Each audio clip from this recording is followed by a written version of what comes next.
Kita kembali ke Mas Ganjar, kalau perintah itu langsung dari seorang Jenderal Bintang 2, Verdi Sambo kepada 4 anak buahnya untuk memastikan bahwa musnahkan itu isi CCTV, Mas Ganjar. Rangkaian seperti itu bagaimana Mas dalam praktek penyidikan perintangan hukumnya nantinya? Jadi serangkaian yang memberi perintah itu semua harus diminta pertanggungjawaban sebagai orang yang memberi perintah. Jadi misalnya begini, siapa yang memerintahkan si teknisi tadi? Ya. Walaupun kita juga harus lihat ya, teknisi ini juga bekerja ada SOP-nya ya. Apa dia boleh mengganti DVR begitu saja?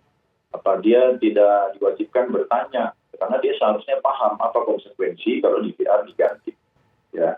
Nah, tapi yang memerintahkan dia, yang menghubungi dia, Pak Irfan. Nah, Pak Irfan siapa yang memerintahkan? Bapak X. Bapak X siapa yang memerintahkan? Bapak Y. Bapak Y siapa yang memerintahkan? Katakanlah misalnya Pak Hendra Kurniawan. Lalu Pak Hendra Kurniawan siapa yang memerintahkan? Pak Verdi Sambo. Tapi bukan tidak mungkin Pak Hendra misalnya ya, bukan tidak mungkin dia berinisiatif. Ya, artinya sebetulnya begini, tidak perlu juga ada perintah dari Pak Verdi Sambo. Ya, udah tahu situasi dalam seperti itu ya sudah, dia bisa jalan sendiri kan. Mungkin saja begitu. Ya, dia berinisiatif sendiri. Kalaupun ada perintah dari Pak Verdi Sambo, nah ini yang harus saya garis bawahi ya. Pak Verdi Sambo itu didakwa melakukan pembunuhan berencana. Maka karena ia yang didakwa melakukan kejahatannya, ia tidak bisa diancam dengan pasal obstruction of justice. Pasal obstruction of justice itu hanya dapat disangkakan kepada orang lain yang bukan pelaku kejahatan asalnya. Ya, kejahatan asalnya di sini kan pembunuhan berencana. Ya, jadi Pak Verdi Sambo tidak bisa dijadikan tersangka, diminta pertanggungjawaban, dipersalahkan atas perbuatannya kalaupun dia memerintah. Ya, karena secara hukum pidana itu hukum yang logis ya Mas ya. Jadi hukum pidana itu memaklumi bahwa setiap pelaku kejahatan pasti menyembunyikan kejahatannya, pasti melarikan diri misalnya ya. Jadi kalau hal-hal seperti itu dilakukan oleh pelaku kejahatan, hukum pidana memaklumi, tinggal nanti kalau terbukti dia melakukan kejahatannya, terbukti pula dia yang menyuruh, dia melarikan diri, dia menghilangkan bukti, hukumannya diperberat.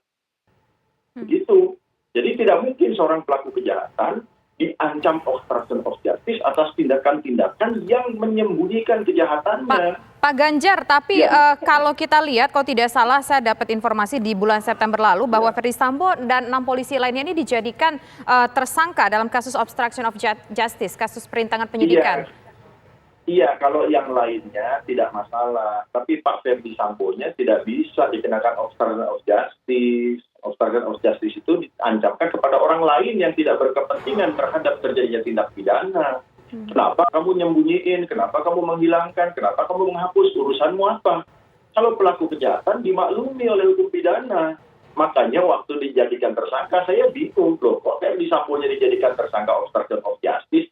Memang kita ini mau berharap pelaku kejahatan setelah melakukan kejahatan duduk manis tenang-tenang di samping barang bukti, begitu ya?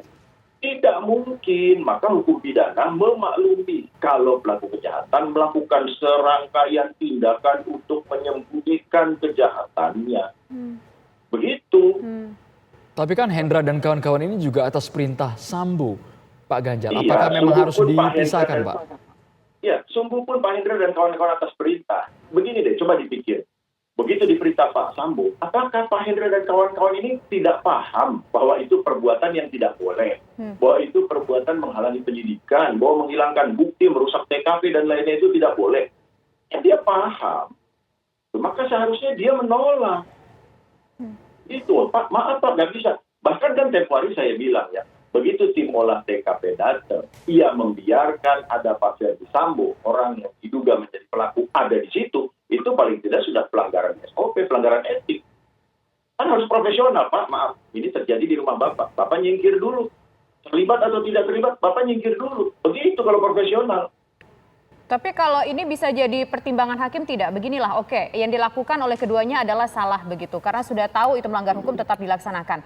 Tapi mungkin berdalih, biasa saja keduanya berdalih bahwa itu atasannya dia sulit untuk menolak perintah begitu.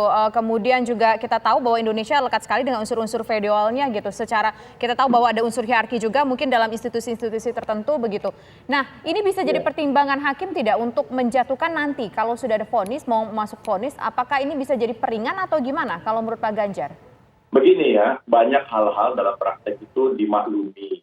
Bawahan takut pada atasan dimaklumi, tapi tidak dibenarkan. Sudah, sesederhana itu. Ya. Sesederhana itu. Dimaklumi, kita maklum kalau ada bawahan takut sama atasan. Nah, tapi sekarang tanggung sendiri kan, jadi terdakwa kan. Karena kan dari penjelasan kuasa hukum dari keluarga Yosua mengatakan mereka tidak bisa menolak karena kuat sekali relasi kuasa di sana, Pak Ganjar. Sesaat lagi dijawab Pak Ganjar, kita sudah melibatkan juga ada Yonatan Baskoro, kuasa hukum keluarga Brigadir Yosua. Hanya di Kabar Petang, pemirsa.